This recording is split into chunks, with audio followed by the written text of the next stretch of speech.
Let's do a graph here quickly. You have x values and then y values. So you have to make some points and then connect them. Okay, so when x is equal to -4, this is what you do. You write y equals and then -4 quantity squared minus 3 within parentheses and -4 to make sure it comes out correct. So that's 16 then minus 3, which is 13. So in other words, here you input 13, okay? Then you do x equals -2. So that's going to give you y is equal here to negative 2. The quantity squares at -3. So it's going to give you 4 minus 3, which is positive 1. So that means here you put 1. Then you continue. So when x is 0, 0, then you're going to have your y equal basically 0 squared minus 3, which is -3. So here you put -3.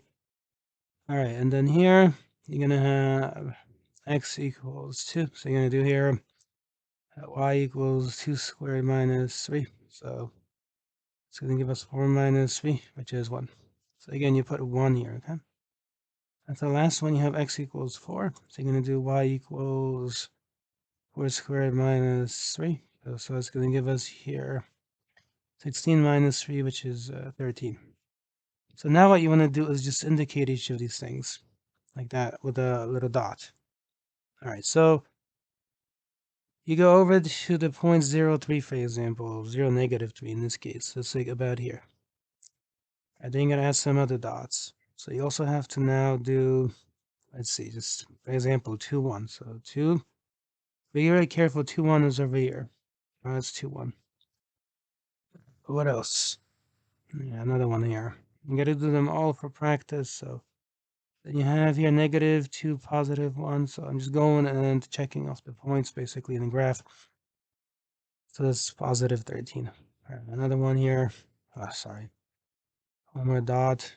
All right, then you got to do the -4, positive 13. So that's about over here, like that. Okay, and then you got to do +4, positive 13 again. So that's about over here. So you got to make sure you plot those points.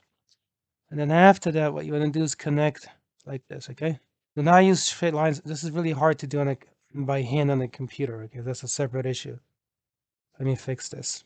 It's much easier to do by hand, and the computer will fill some of the details for you. But like you see, these things are supposed to have curvatures. Don't do straight lines, even when you're doing it, for example, on a test. These things are supposed to be a little bit curved. How do we know that? We know that because if I plotted more points, I would see that the shape of the graph is like this. It's not this right here, where you might be tempted to connect the points in this fashion or something like that. That's not accurate. So let's not do that, okay? Forget about that. So if you're doing this in my class, again, you see the result.